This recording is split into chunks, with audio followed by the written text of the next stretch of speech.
Praise the lord. ప్రభు అయిన యేసుక్రీస్తు నామములో మీకు శుభము కలుగునుగాక. ఈరోజు దేవుని వాగ్దానం, యెహోవా మేము నీ కొరకు కనిపెట్టుచున్నాము, నీ కృప మా మీద నుండునుగాక.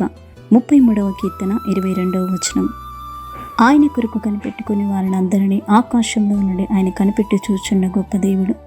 కాబట్టి ఆయనను ఆశ్రయించు వారందరి ఎడల కృప చూపి గొప్ప మేలను దయచేయ దేవుడై ఉన్నాడు.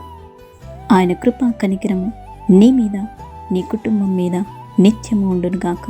ప్రార్థన. కృపా కనికరం కలిగిన గొప్ప తండ్రి, మహోన్నతమైన దేవా, నీకు స్తోత్రములు చెల్లిస్తున్నా. నీ సన్నిధి కాంతిని మా మీద ప్రకాశింపచేయండి. నీ గొప్ప వెలుగు మా మీద నుంచండి. నీ కృపలో సాగిపోయే ధన్యతను ప్రతి ఒక్కరికి అనుగ్రహించమని, ఈ దిన దీవెనల చేత, ఆశీర్వాదముల చేత ప్రతి ఒక్కరిని బలపరిచి స్థిరపరిచి నీ కృప చూపించమని యేసు నామములో ప్రార్థిస్తున్నాము తండ్రి. ఆమేన్.